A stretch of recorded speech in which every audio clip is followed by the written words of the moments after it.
Candyman is probably one of the few horror films to have a black horror villain.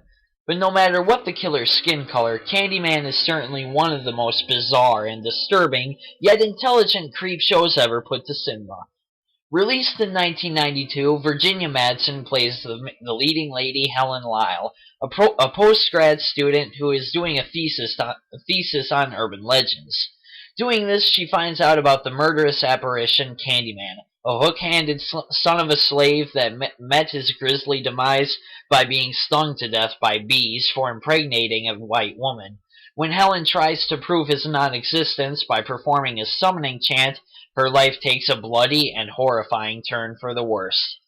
Inspired by a short story, Candyman is much more than a simple-minded slasher movie. It's complex with layers of emotions, drama, and horror that gives fair warning that this is not for the faint of heart. The cinematography is on a grand scale with impressive high-angle shots and unsettling settings. Pair that with some haunting gothic music and you've got horror bliss. Madsen does an excellent job as Helen. This is only the second time where I've truly sympathized with a female horror lead. You can truly believe the pain she's going through, all the while being scared out of her wits. By the way, if you don't like bees, you really shouldn't watch this movie. Tony Todd plays Candyman, and he does a very haunting job with it. His dialogue can be a bit overdramatic and corny at times, but for the most part his presence is truly creepy. Eddie Murphy was originally considered for the role. I don't think that would have worked.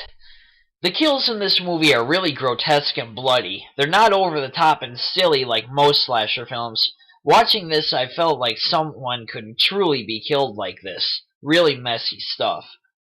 The best part of this movie has going for it is the story. I never thought I would see such an intricate tale when I started watching this. It has a very psychological approach, though, too.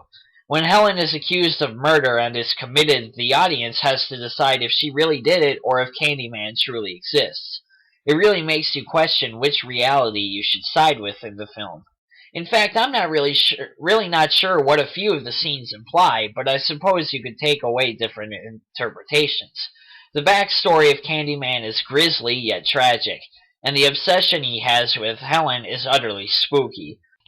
I'm not really sure why he's called Candyman, though. I mean, there's a scene where Helen finds a box full of candies that have razor blades embedded in them, but they don't really elaborate on it. The best writing and storytelling comes from the last 30 minutes or so.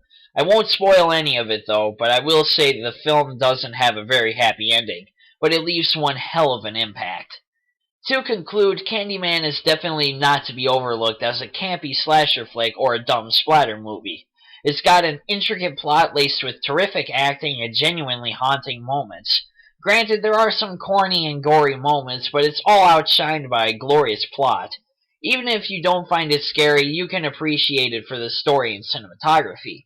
But if you do find it scary, I dare you to say Candyman to the mirror 5 times. That is my diagnosis, and more Flamingo Halloween is on the way.